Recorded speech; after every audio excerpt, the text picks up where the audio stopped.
Hi guys, welcome to another episode from Rafiq Watch Company.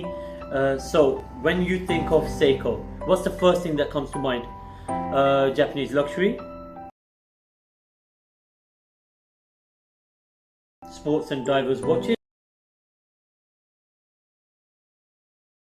or just another boring Japanese conglomerate? Or, for those of you who are truly in the know, a global giant and a serial game changer in the world of time. With a truly impressive heritage under its belt, the Seiko Group operates under three core names: Seiko Holdings Corporation being number one, Seiko Instruments Incorporated being number two, and Seiko Epson Corporation being number three, of which the former two merged in 2009. But Seiko wasn't always the giant it has become today, so let's find out where it all began.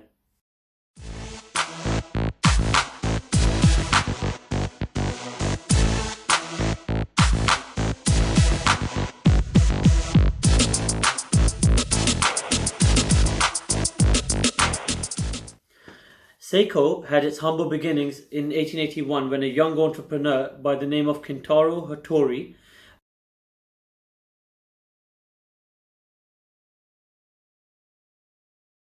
started his own watch and jewelry shop in the Ginza area of Tokyo, Japan.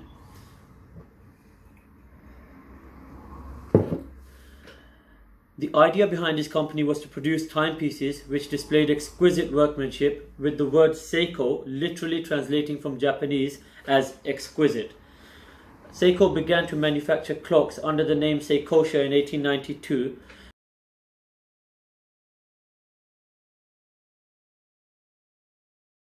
with wristwatches following suit in 1924.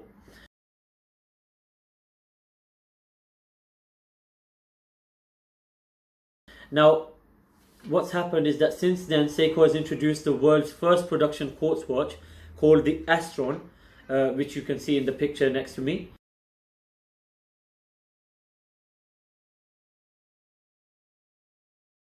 In 1969, costing the same as a medium-sized car upon its introduction. Yes, I kid you not, a medium-sized car. In the late 1980s, Seiko introduced the first kinetic watch, combining the self-energizing attributes of an automatic watch with the accuracy of a quartz, so a battery-powered watch.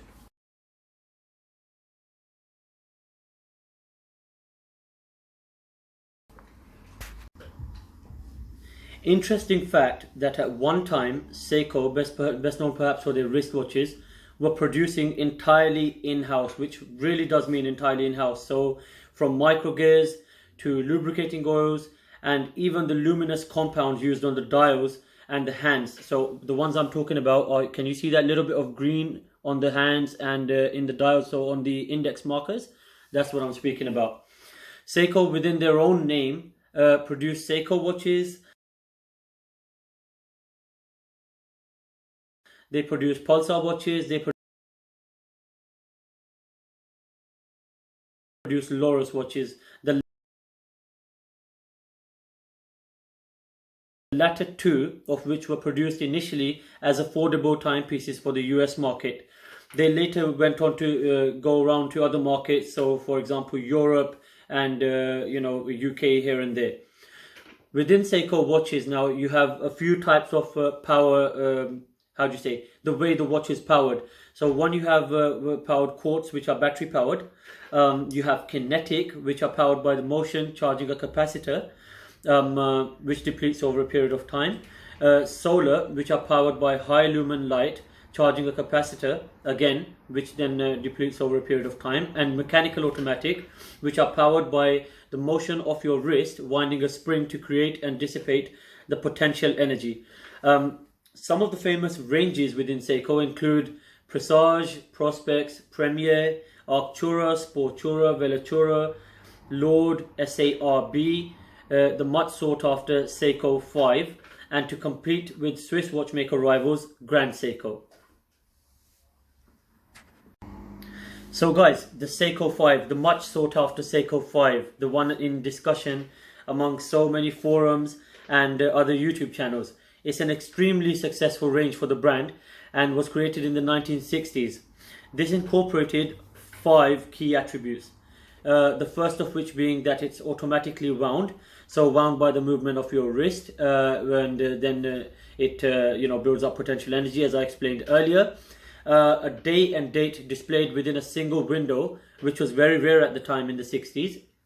The third being water resistance. Now this is basic level of water resistance, which much of you would know as 380 m, or 30 meter water resistance, which basically covers general splashes. It's like splash proof.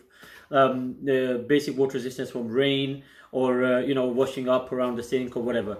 The fourth being a transparent, so this means a skeletal style display case back. So this means that you can actually see it's got a glass type insert on the case back, which allows you to see the movement inside, how it's working. So it's pretty cool.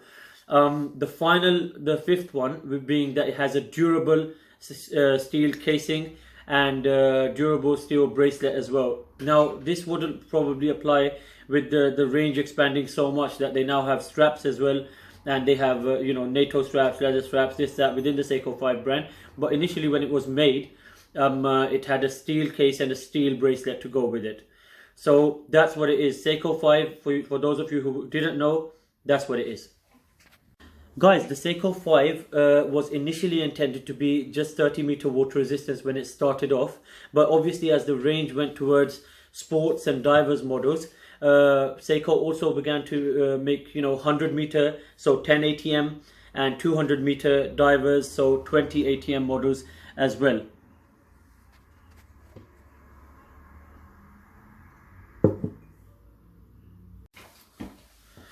Seiko is also responsible for making ever more accurate and reliable quartz and automatic movements, with an emphasis on being the world's first to introduce innovative ideas.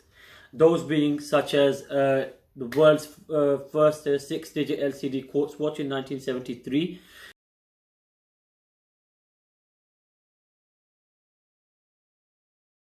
a multifunction digital watch in 1975 called the 0634,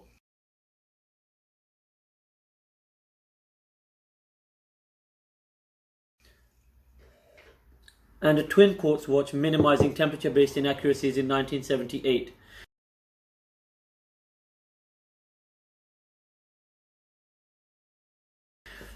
They went on then in 1988 they combined automatic and electric technology to create the Seiko Kinetic range, which is very popular in the US market as an entry-level Seiko.